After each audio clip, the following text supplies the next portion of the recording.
Good morning, ladies and gentlemen. My name is Danny Ravid, and this is my colleague. Yitzchak, or Isaac Wahnon. And we're both from a company called eToro, which I will tell later a little bit. And please silence your cell phones and let us introduce ourselves. So, as I said, my name is Danny. I'm working in this industry many, many years, working with SQL Server for the last 25 years, since SQL Server 4.2. I don't know if there anyone here that worked with this version. As I said, been a lot around, done a lot of project coding, you name it, in any kind of systems, OLTP, and other things. And Yitzchak, can you present yourself? I'm Isaac Wahnon. I've been a DBA for 20 years, mainly concentrating on infrastructure. I'm a bit of a unique person at the conference, I think. If you can see, I have a speaker and a first-timer. So hands up if you're a first-timer. Ah, well done. So I'm doubly excited and maybe doubly nervous. Great. So what we are trying to it's not a theoretical presentation. It's a hands-on learning that we want to convey our experience in defining a hybrid cluster between an on-premise and Azure. So first, we have some limitation because, of course, we can't show you our production environment. But we will show you demos and show you our architecture. We'll do a short recap on what is cluster and always on. Is there anyone here that didn't do or doesn't know about always on? No, everybody. So we will explain what is hybrid architecture. We'll talk about methodologies we use, the configuration, pitfalls, gotchas, and you name it in the hybrid system, which is, unfortunately, we have many of those.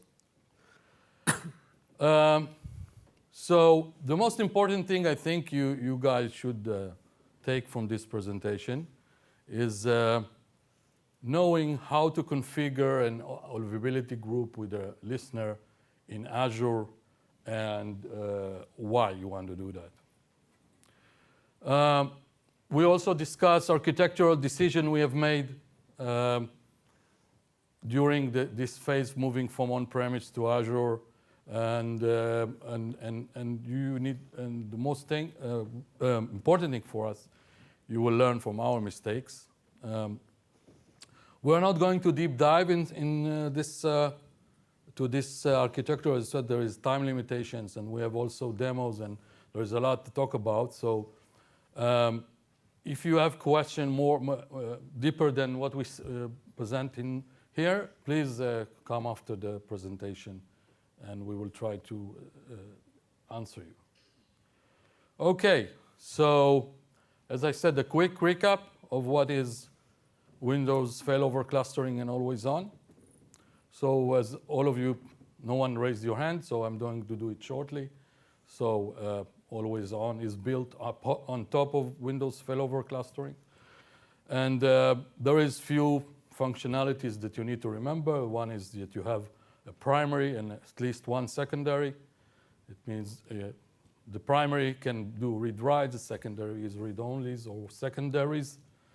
You have a synchronous option and asynchronous. It means in synchronous option, your database or databases in the availability group are synchronized, meaning each commit on your primary is done also on the secondary, and then and only then your application gets the acknowledgement. There is also a possibility for readable. Second, it means if your application has read intent, so so you can just use the secondary as offload of your select statements. There is also a new, or not so new, but a lot of people don't know that you can extend your cluster more than 8 nodes by using what is called now distributed availability groups, where one secondary becomes a primary for other group.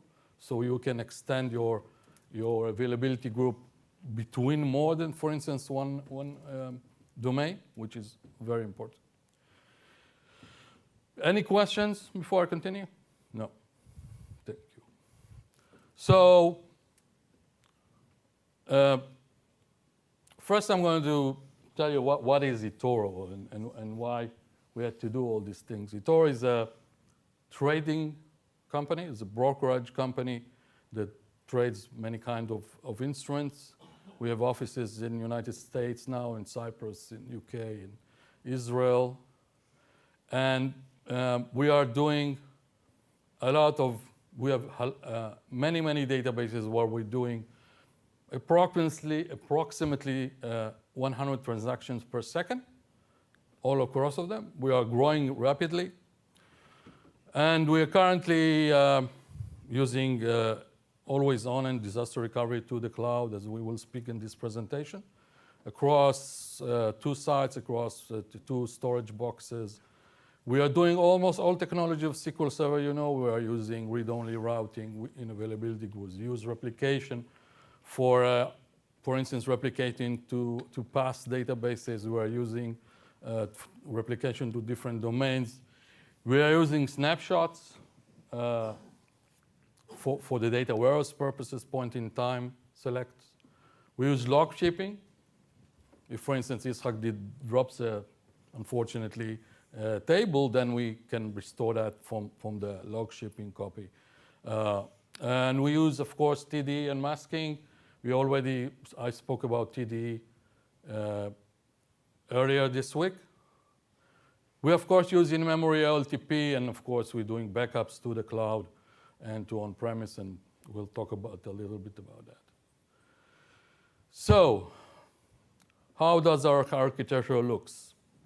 So it looks like we had 2 primary sites, one in London, one in Amsterdam, and we have many or multiple availability groups while we have our main database as a synchronous copy 1 and 2 asynchronous copy on-premise.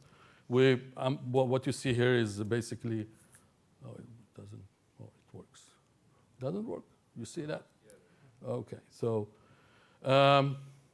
we actually have physical boxes on our primary site, huge machines, approximately 1 terabyte memory, more than 128 cores. And our customers usually are using our application on a tablet, on iOS, on Android, whatever they want. Through the web, we go to eToro application and they query the databases. Also, we have our offices connect directly to the databases. And they're also used to query our backup site in Amsterdam. So this was our old architecture. And going to the cloud I'm going to turn the handle to my colleague here, Yitzchak, basically, I just want to tell you, this is one of the best DBAs in the world, and I'm not joking. Thank you, Danny. Okay. Okay, moving to the cloud. As an organization, eToro made a decision that it's going to move from the on-premise footprint, reduce the on-premise footprint, and move our systems slowly to the cloud. The decision to do this wasn't going to be implemented like copy, paste, and dump it in the cloud in one go. It was going to be done slowly, an approach that Rome wasn't built in a day. We started working with Azure about 5 years ago, and Azure wasn't mature enough to support our needs. So we waited for, when we had new functionality, we needed a new database that wasn't part of our core trading systems. We added that as a SQL DB as a pass. And the new app would be moved to the cloud as well, working with the database in the cloud. Then we moved non-critical databases first to reduce the effects of downtime, obviously. And right at the end, then we moved some of our core systems that the DR site would then be in the cloud. Okay, let's have a look at what is a hybrid cluster. A hybrid cluster is a little bit of this and a little bit of that. You have nodes that are on-premise, and you also have nodes that are added to the cluster that are VMs in Azure. And what connects them? What is the networking between them? We have a VPN tunnel that connects with a express route. With an express route connecting between our on-premise and the cloud. Let's look at the eToro hybrid architecture. On the left, you see we have our same on-premise cluster. We've got 4 nodes. We still have the primary at the top. Does it work all the way to there? Yeah, it works. And then we have a synchronous copy, our 2 async copies with read-only routing. That didn't change. Now, we managed to do, years in advance, what the UK hasn't managed to do. We managed to Brexit from Europe. We managed to get rid of our Amsterdam data center. We did replace it with 2 regions in Europe, but it's a virtual. I don't think the UK is going to get there very soon. So what do we have in Azure? We have in 2 regions, for redundancy. We have a VM, 2 VMs for different always-on groups in each of the regions. We also see in the pinkish orange box in the middle, we have multiple SQL DBs, and we use there Azure DB geo-replication in order to give us a redundancy for those. Obviously, those aren't part of the cluster. Then the eToro applications, do you see the pointer there? Yeah, let's see. Which one? 1 second. You want me to point? Maybe? Here, now you see it on the screen, yeah? Okay, you see the eToro applications. Some of them are on-prem and some of them in the cloud. They connect via the express route. So the end user is still using his phone, his computer, or whatever, connecting via the web to our applications, which then go via the network connection, either to express route or to on-prem. Our offices were also moved. This we moved completely to Azure. We had clusters in the offices. Those went fully to Azure. Okay, how do we implement this solution? Azure has numerous regions. When we prepared this presentation, we took the map. It might have changed already by now. But not all regions are the same. You have to keep every element of your VM has to be within the same region. And Azure is a dynamically changing cloud. For example, in the US, you had Ultra SSDs was rolled out more than 6 months ago. It's only now beginning to be rolled out in Europe. So not all regions are the same. Okay, now let's start to examine how we need to configure our VMs to support SQL Server and get the performance that we need. eToro uses Caminero. It's all-flash storage on our on-premise system. It's like a plug-and-play system. Whatever we throw at it, it can basically cope. I've been in the industry 20 years. Years ago, the disk systems weren't as fast, didn't support all of this, and the recommendations were separate your data, separate your logs, separate your temp DB. By moving to Azure, we had to go back to basics a bit. We had to go back to doing this. We have to calculate our IOPS. Now, our IOPS aren't calculated just at the disk or just at the VM. It's both of them, because Azure throttles the performance on the disk level and the VM. We'll have a look at that in a second.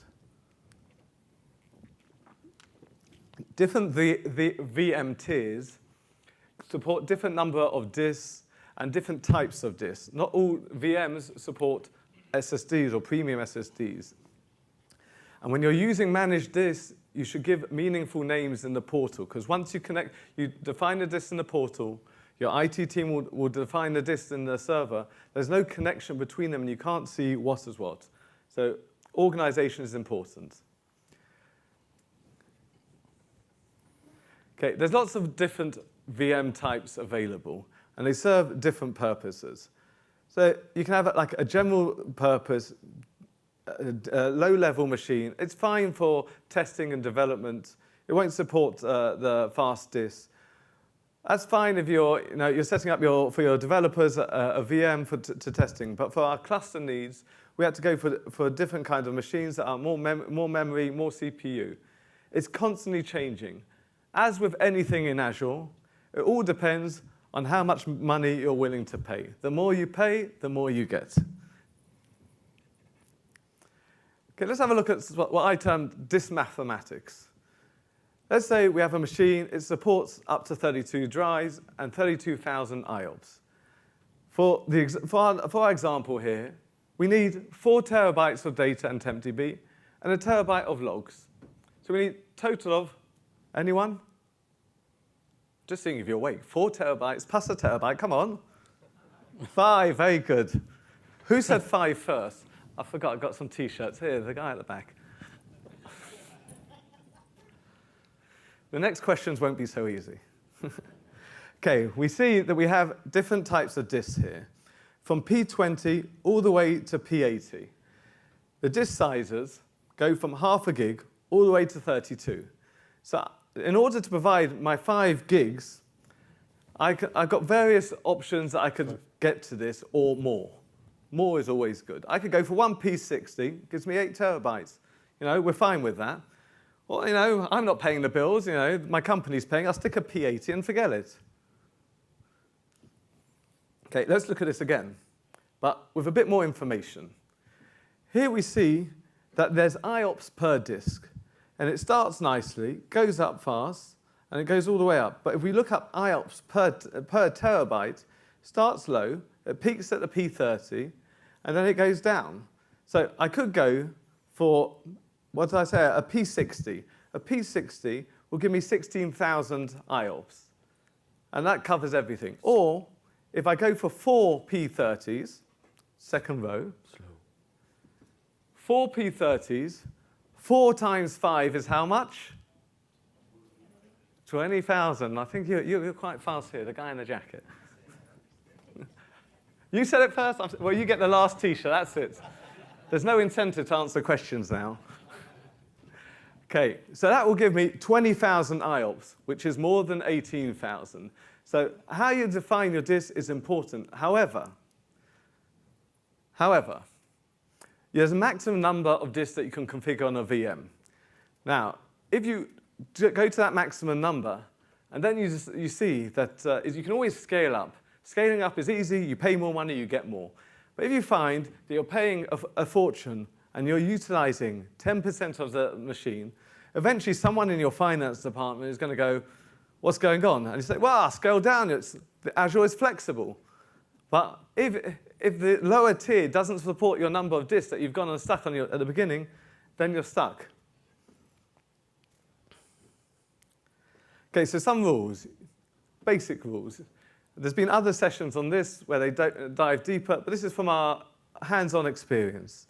Use premium or ultra SSD. Not all tiers support this. Standard storage is fine for development and testing. Obviously, if I give this as best practices, it depends on your needs of your company.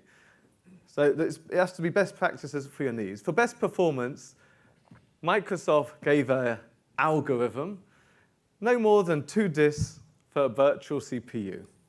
Now, when you define a disk in Azure, effectively you're defining blob storage.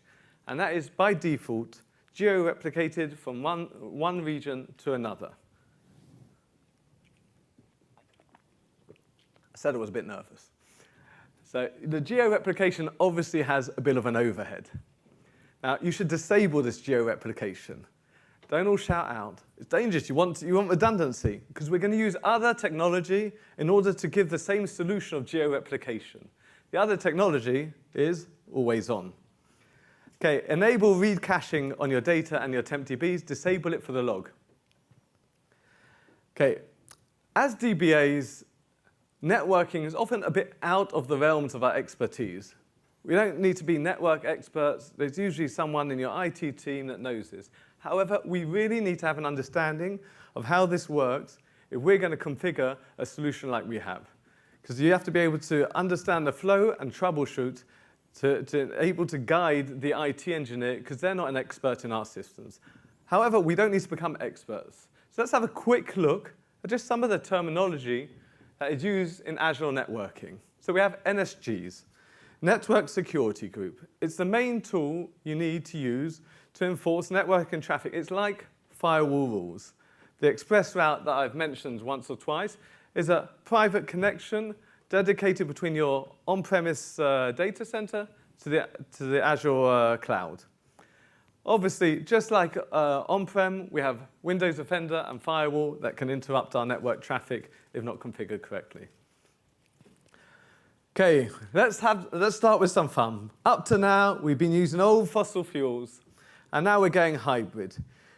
You can do it in the Prius way, not very exciting, or you can do it exciting and get it to run fast. I don't even know what car this is, but it looks much nicer than Prius. It's Porsche Taycan, I think. Okay. Well, if I get it right, electric. my next bonus, I get one. Yeah, sure. Okay, implementing hybrid, always on, with an Azure load balancer. Round of applause. Come on, wake up, wake up. Okay, how do we do it? Availability groups and load balancers. Once your IT team has added your nodes to your cluster, in theory and in practice, you can go to SSMS, you right-click, you add the replica. Even if you've got a listener already defined, you can right-click, add a replica to your new nodes that you've got in Azure, and you can configure it all. All seems like it works fine. What do I need load balancers for? If you try to failover, the failover will even work. What won't work is no client, no one will be able to connect to the virtual IP that is now on the subnet in Azure. Why? Because the way the Azure platform handles address routing, there's nothing connecting this virtual IP to this VM in Azure. Excuse me. Okay, it's very important we understand how the load balancing technology works, because I'm sure we all like to get a good night's sleep. And we define it properly, it will work smoothly, and we sleep well. Okay. Availability groups in Azure and load balancing. This applies whether your cluster is a hybrid cluster or your cluster is completely in Azure. Any availability group with a listener, another time. Yeah. Any availability group with a listener requires a load balancer. What does a load balancer do? It stores the IP address that the listener is using. Now, if an availability group spans multiple regions, you need a load balancer per a region.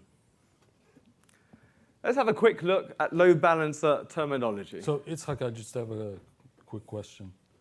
So, basically, load balancing is essential, defining a load balancer for each region is essential for always on? If you have a listener, yes. Without a listener, no.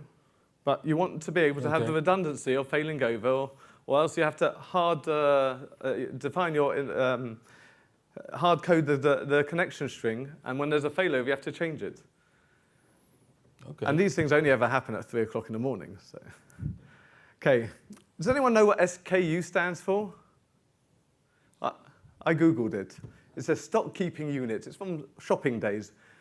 Like everything in Azure, things come in different shapes and sizes. Load balancers come in a small range of shapes and sizes, basic or standard. A basic load balancer requires that the VM is part of an availability set, and the standard is needed if your machine has a public IP.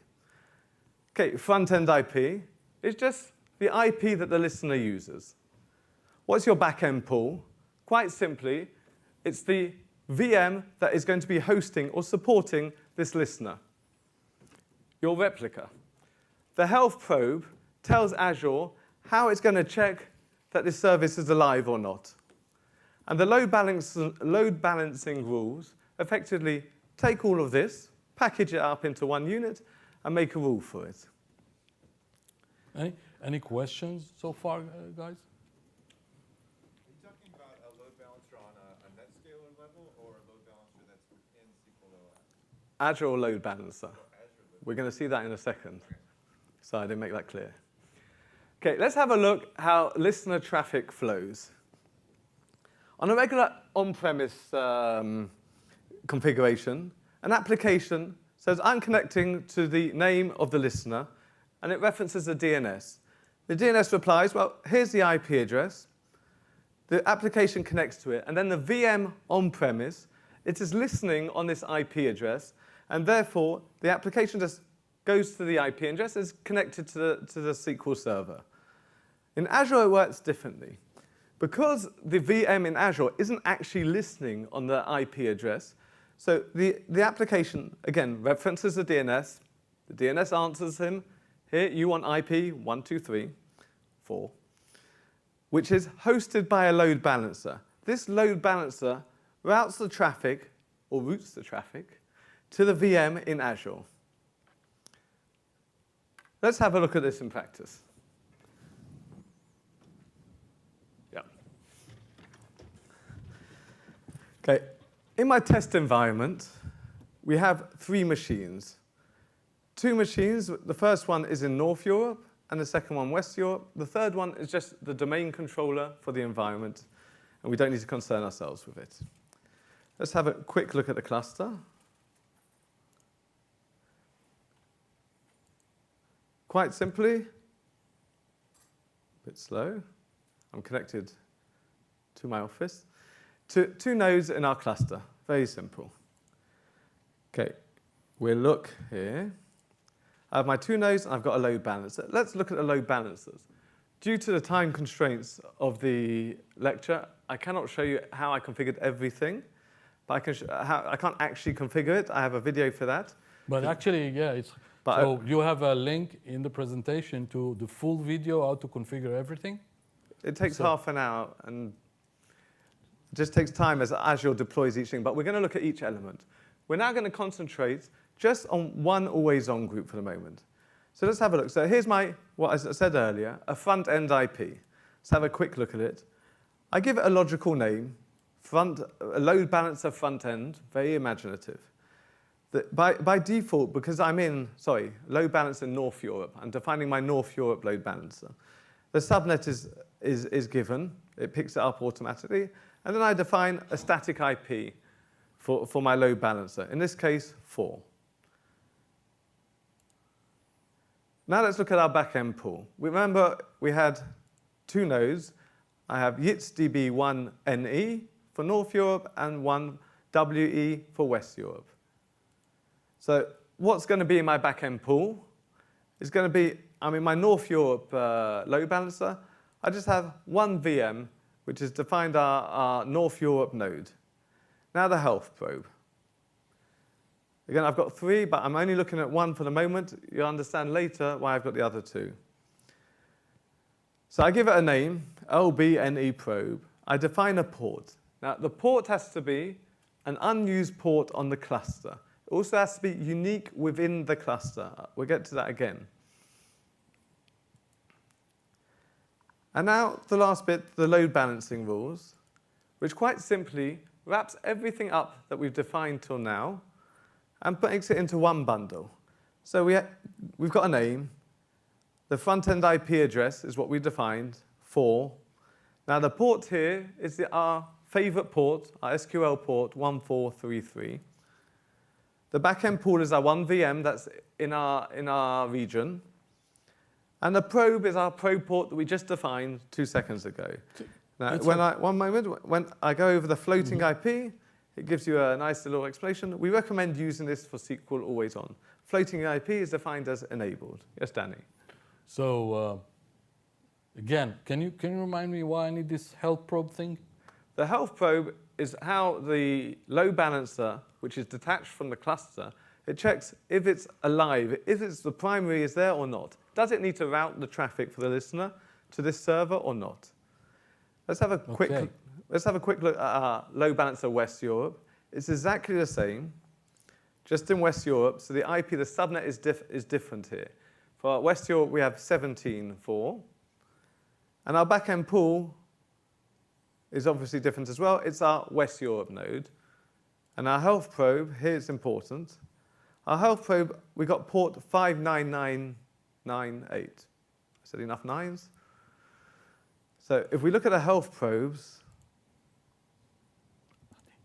I chose just for my own order in my head, I put odd numbers in North Europe and even numbers in West Europe. Okay, now I've defined my Azure end of the things in the portal that we need for the load balancer. How do I connect this with my always-on group? So we go to cluster admin. Sorry, let me just show you in SSMS. I've already defined an always-on group. It's primary in North Europe. It's got a simple database managed for our demo. It's imaginatively named production. And if I refresh the listener, it gives me a plus, but I don't have a listener defined. So we go to the cluster admin. And here's my group. I right-click on it, add resource, client access point. I give it a name. The name that I give here is the name that I want to be hosted in a DNS for my listener. So AO, always on, demo. You'll see that it picks up both of the subnets. It identifies automatically that it's got two subnets in this cluster. What has it added us? So we've got our AO demo, we've got a DNS name, and it's added us two network configurators, two IP addresses. So let's go into network 1. Network 1 is 18, which is our North Europe.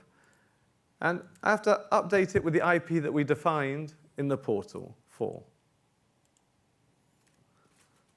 I can also go to the advanced policies and tell them, well, I'm just in North Europe. You can never be live in West Europe, but it's not essential for the demo. Click OK. Faster than a speeding bullet. I do the same for the other IP, which is our 17 subnet, which is West Europe. Again, IP4, because that's what I defined in the portal.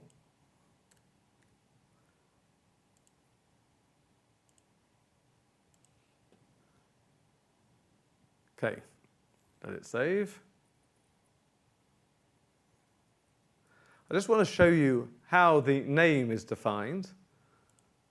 I'm not going to change anything here. It's just I want to show that the dependencies. The dependencies is OR. Either one of the IPs has to be alive, and then the name will come online. Now we have a PowerShell script.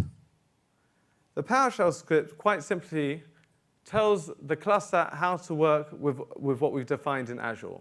It's in the documentation that Microsoft provides. There's a link at the end of the presentation. So it's like there's no GUI to do that? For this bit, there's no GUI. It's PowerShell, which is the way lots of things are leaning nowadays. So we have to run this twice because we have two load balancers. So let's have a look at the script. I'm not a PowerShell expert in any way, but if I can do it, anyone can. So we have a cluster network name with our IP, which is our 18.4. And there's a resource name and then the IP. And then here's the port. You have to get the combination of the IP and the port correct. It's easy to be confused, which is why I suggested odd and even numbers, whichever way is organized for you. So I quite simply, I take this, and I'll stick it into PowerShell.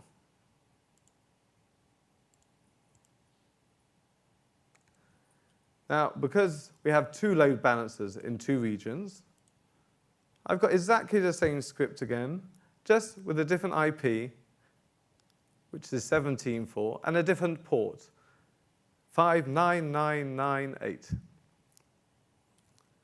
Take this, stick it back in PowerShell, and paste.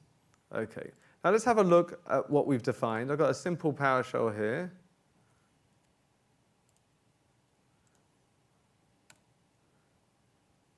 OK, let's see if I can get the magnifier to work.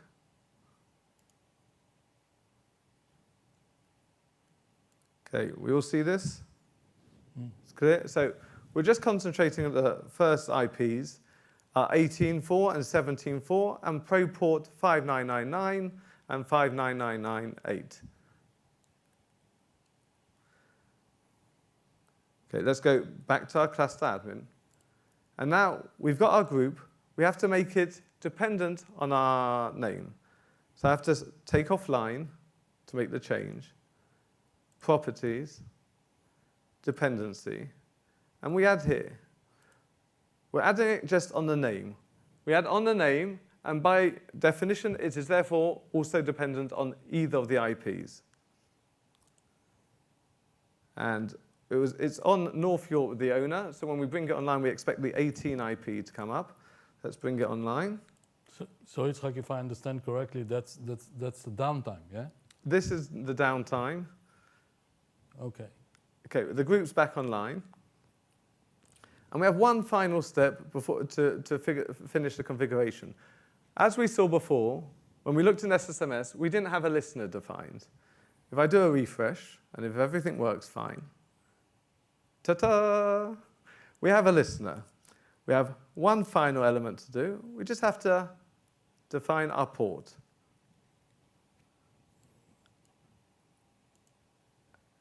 And now we are ready to work with it.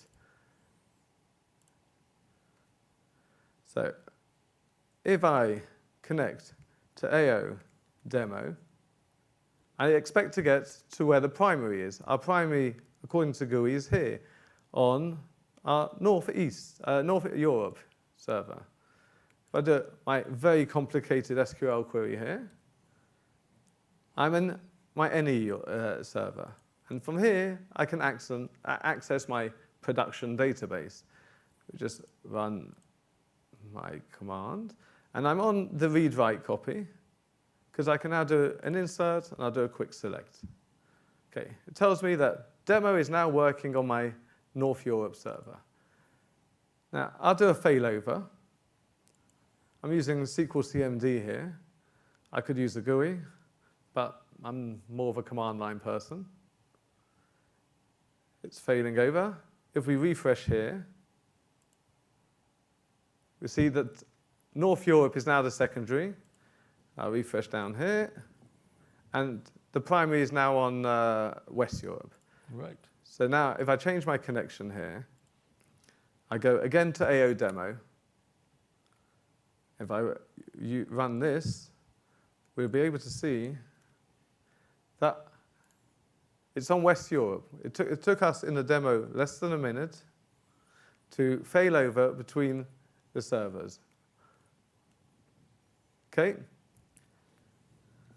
Any questions on this part? Yeah. You had 2 nodes in this availability group, right? Yes. So do you have like a file share to help with cron? What has everyone said so far in PARS? The difference between a good question and a great question. A great one is one that I have a slide on later.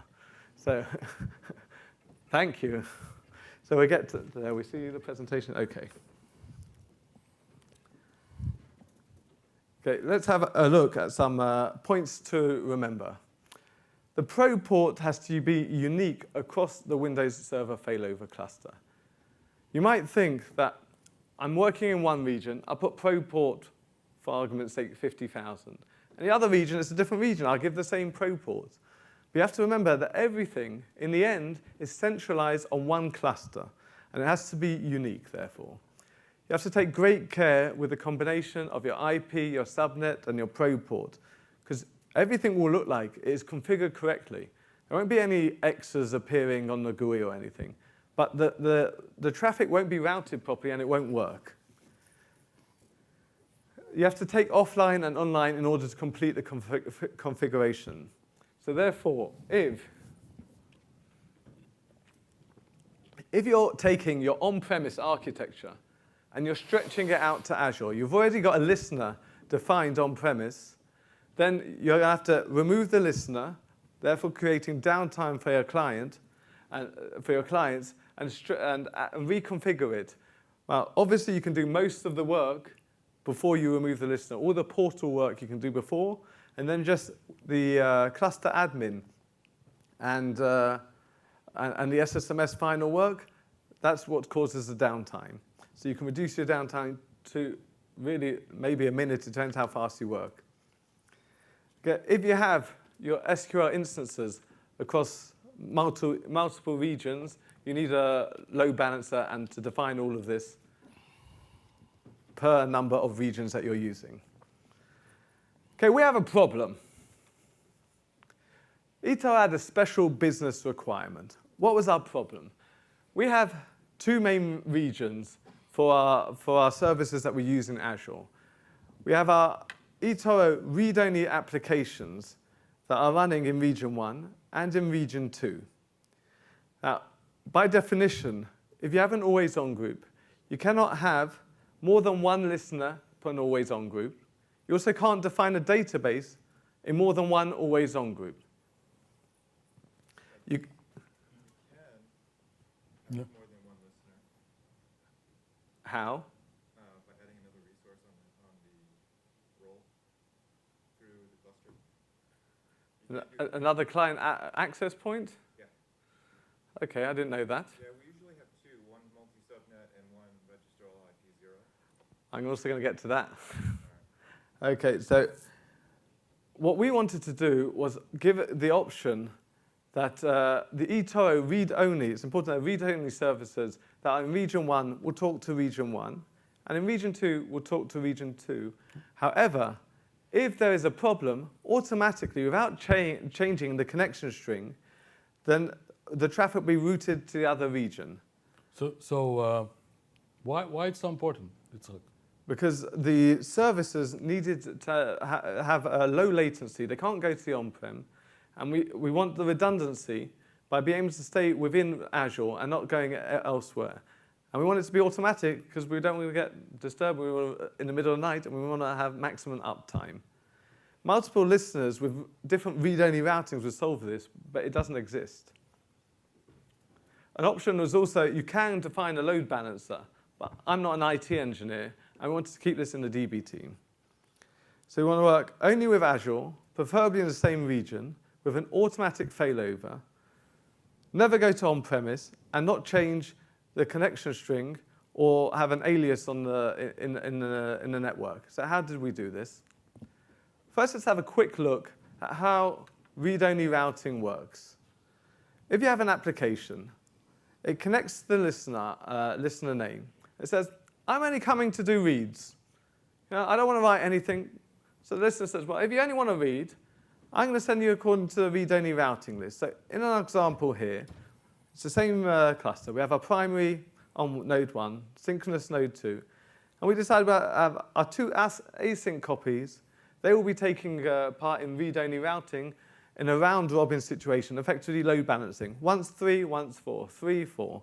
So our read-only routing list looks something like this when the primary is on node 1. 3, 4, if those don't exist, 2, otherwise go to 1. And this is probably the least of my worries if this is the case. So the listener will reply, well, you're only reading, go to 3 or 4, and the application continues to work like this. Okay, yes? The security behind that is what? Like, whether I have, because I have like, basically an EUC environment where all of my reads have to name, via replication, all that different stuff.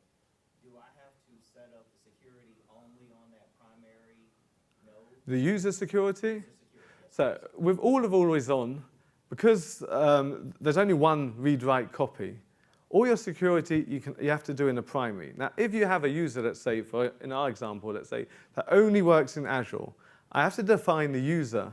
Let's say it's an SQL user, yeah? I have to define it in the primary. I have to create the same user with the same SID on the servers in Azure, for example. I can disable access in the primary so that if by mistake someone configures it wrong and it's going to the primary, it won't work. But yeah, all users, all the changes, anything that is writes to the database in any way is always only done in the primary. Let me, if you want to use, for instance, today, as I mentioned at the start of the presentation, there is a way to configure different domains for always-on groups, which is beyond the scope of this presentation. But there is, the way to do it is with certificates. So if you want cross-domain, then what Yitzchak said now will not work. It means if your copy is in a different domain, then you have to use different mechanism of security because your user from domain cannot be defined on the copy. That's the only caveat. If you have a different domain, then it's not copied, okay? And you can't even create the users on the station. If you want more clear explanation on this solution, please come to me later. I will talk about it, okay? Okay, if you're English, you might understand this picture, but Hopefully you cope with my accent. There is any English guys? No, just yes. So you understand the picture? So you're not even too young. Wow. Okay. So we decided to define multiple always-on. We call it our two dummies approach. We created a dummy always-on group with a dummy DB and a dummy listener, and each group was primary in a different region.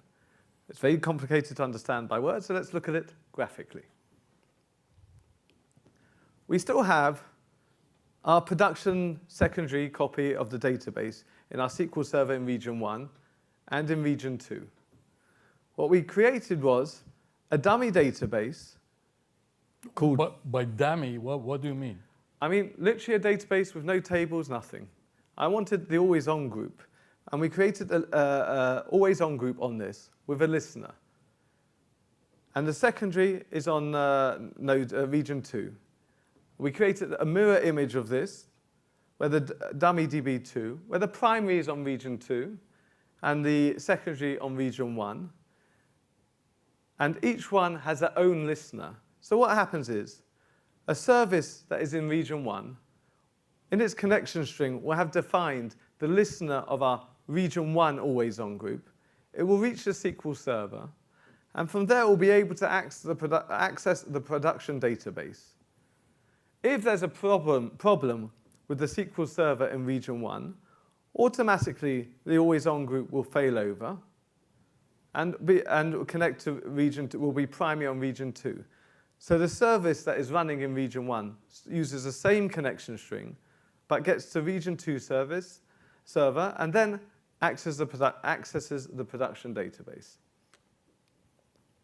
So basically, it's like what you're doing is you're faking, or you're faking a demo to availability group, or sorry, two databases you don't use, in order to get another database in action in the production database in the same server. So basically, what you're doing is you have two availability groups that you want to access the same database. I'm basically using the availability group to take a ride on its DNS listing. I'm using the DNS listing in order to access the server that I want and give me the redundancy that I want. Let's have a quick look at this. So we'll go back to the portal, and we'll go back to all the things that I told you to ignore before. So I defined two more front-end IPs, exactly the same way as everything else, apart from, obviously, the IP address. I use 5, see in the green, 5 and 6. The backend pool, does the backend pool change? Anyone? It's too early, isn't it? The backend pool doesn't change. It's the same node is hosting these always-on groups. The health probe does change. We need a health probe per an always-on group. So I defined a health probe. We look at the West region one here, just with a different port number. And the load balancing rule is obviously another one you needed to wrap up everything that we've defined. So give it a logical name. Then the IP for the new always-on group, the port stays our 1433. The backend pool stays the same. And the probe is the appropriate probe. This is what I was talking about, being careful to match the probe and the IP address. And in the load balance in West Europe is exactly the same thing, just with the subnet 17 and the different probe port numbers, even numbers. Now let's go have a look on the server. So this is our previous group with our name and our two IPs. And I did exactly the same thing for this. Now let's see it work in action. I'll just refresh here. So we see our always-on group, region North Europe, is primary on North Europe, and the West Europe is primary in West Europe. Now each of them has this dummy DB. Where are we? So actually, you don't care. I don't need it. So why you had to use a database? That's the only reason that you have to put one database for availability group. Otherwise, you don't care, isn't it? True. All I want is this. All I want is my availability listener, my listing in the DNS. I've got one for AO region North Europe and one AO region West Europe. Let's have a quick look. I have here,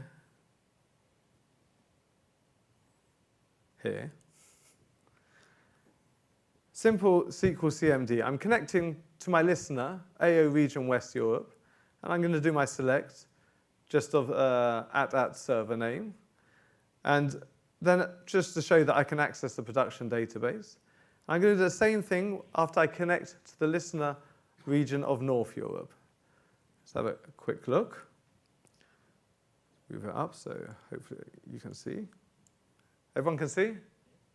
Okay, so my region West Europe is on West Europe. My region North Europe is on North Europe. It's not so exciting, but let's fail over.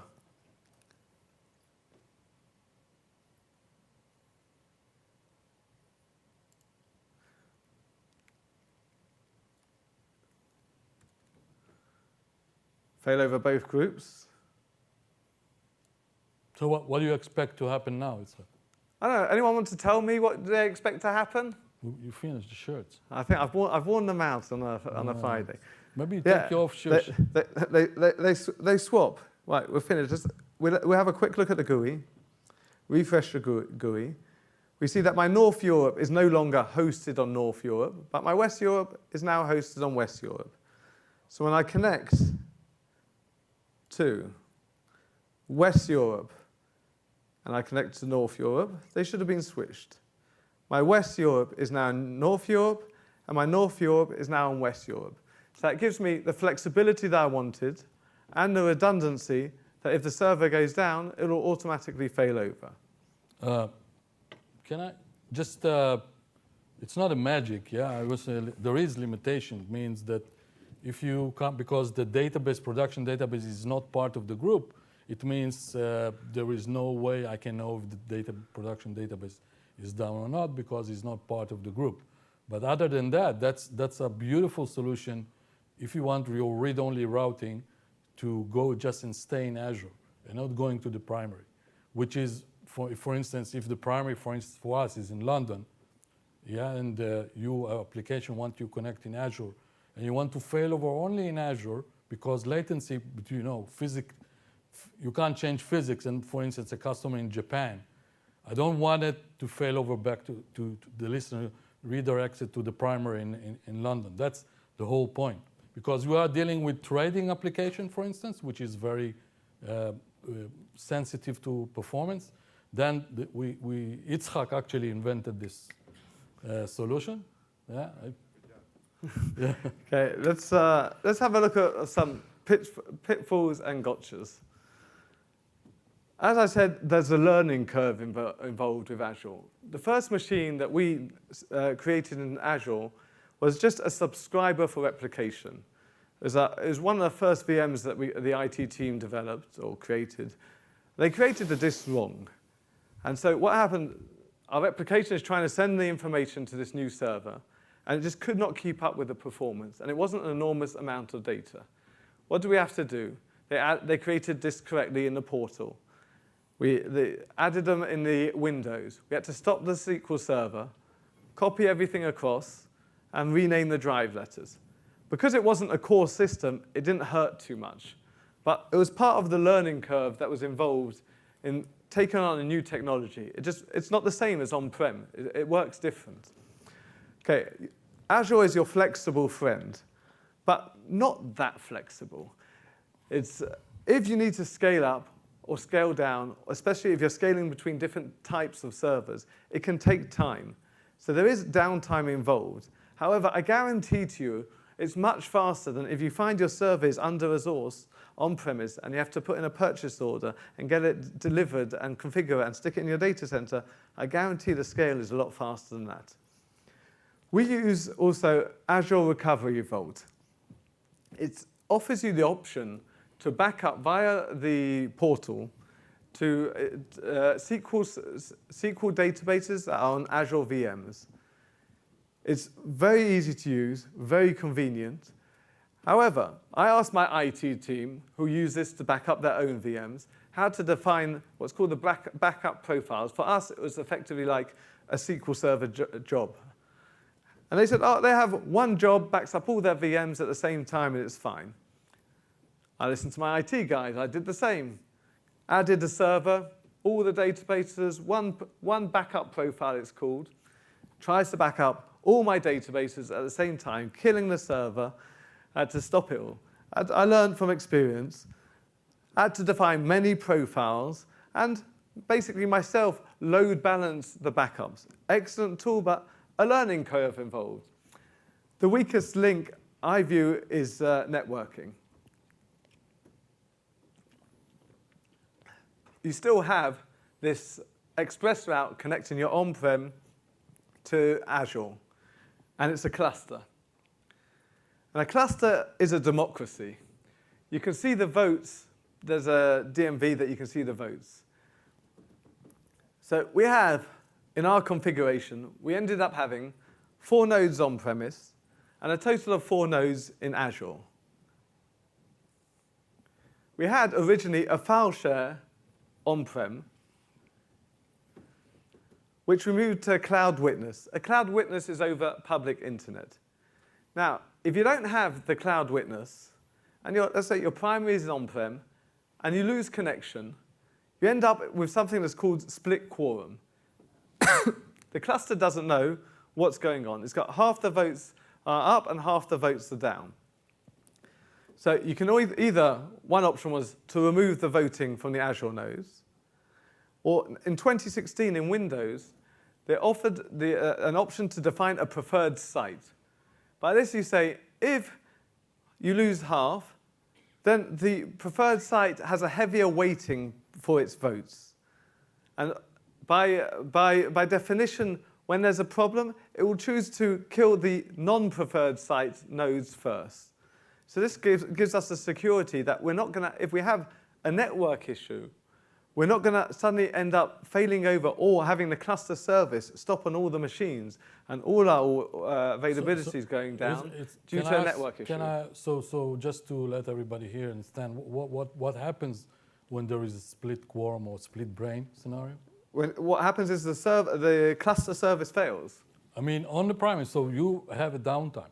So when it means when you have a split brain, you don't have enough voting to decide which is the primary site, then actually your cluster service goes down and you're basically in downtime, which is very, in our case, it's very critical. You end up having your DR site in Azure affecting your production on-premise site.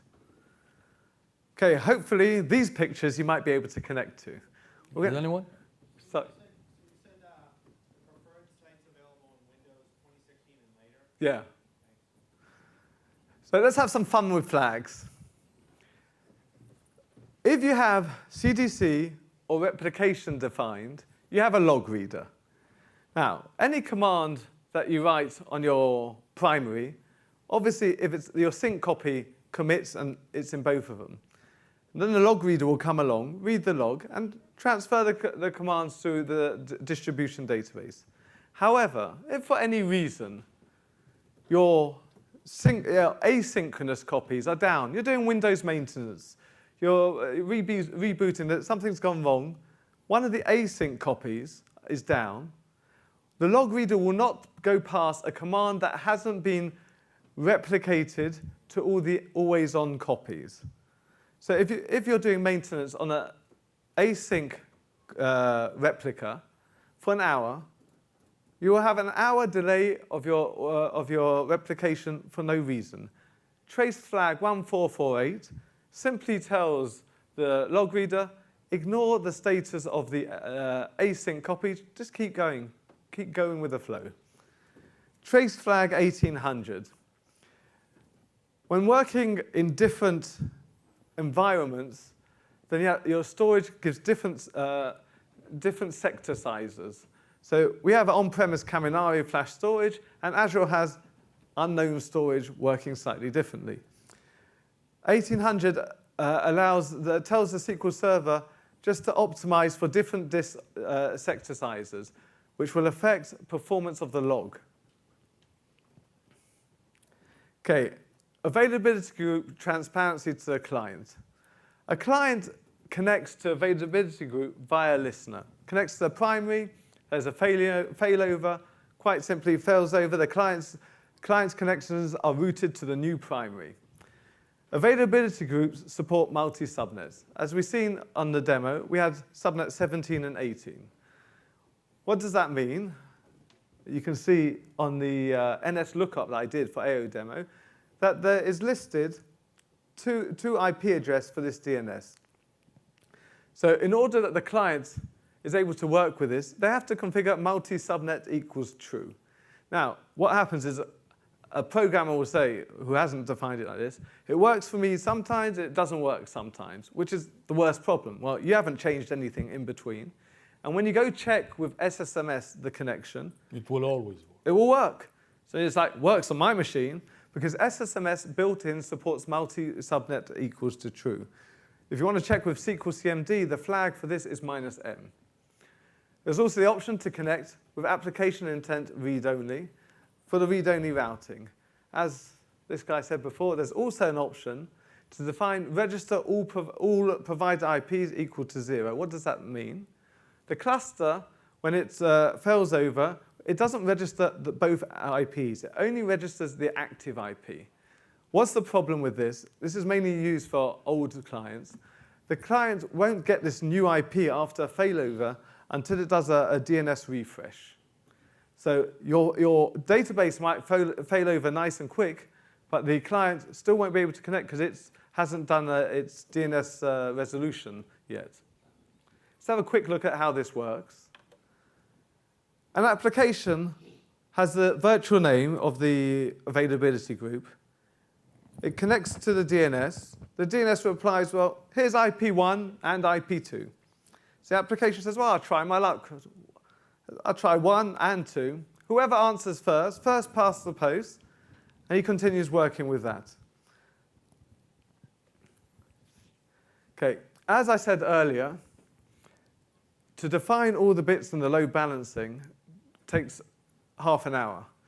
I didn't have the time, so I made a YouTube video. It's here in the slide, so that if you want to look at all the elements that are needed to define multiple always-on groups in multiple regions on multiple load balancers. So I've done a step-by-step slow video for you to access. With hybrid, you can keep your feet on the ground and your head in the clouds. We have multiple clusters with SQL. Some of them are hybrid, and some of them are just pure Azure. There's lots of appendix for different things that I referenced for you. It's available for when you download it. If you want to take a picture, here's the first one. You're done? Here's the second one. Okay, I'm sure you've never seen this slide before, so I'll explain all the details of it. PASS has a lot to offer. I personally have gained the most from SQL Saturdays. There's the services are there and the people are there to help. Utilize it. Session evaluation. It's my first time. Please fill in. I'd really like to know how I've done. I want to be able to build and maybe come back next year. Thank you very much. Any questions? Thank you. Yeah. How did you solve your split brain problem? With a cloud share witness. So the cloud share is clever. If you've got an even number of nodes, then the cloud share has a vote. As soon as you add another node, you have an odd number, then the cloud share loses its vote because it's not relevant. The whole problem is if you have a split 2, 2, 4, 4. Okay. So the cloud share... the cloud share also works over the public internet. It's not dependent on the express route. So if you lost internet, you'll have the split brain. But then I've got my preferred site Oh, that was our question. How do you set preferred sites on 2016? in PowerShell. Can't remember. Well, It's not in the GUI. I found this configuration and told the IT guys. Okay, yeah, I need to find that. I have a 3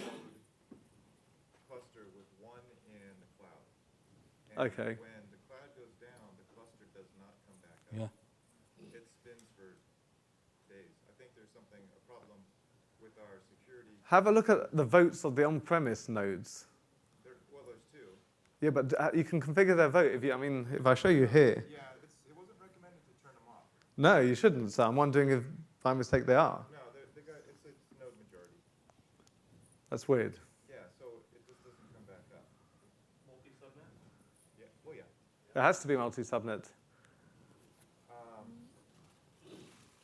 Yeah, if it's in Azure, it's I don't know. multi-subnet by default. The third node is having difficulty talking to our DNS. Or there's no. So we have a DNS replicated to Azure. Yeah, it's AWS. It's all the same. It's Different price. a read-writable. We can switch off the mic.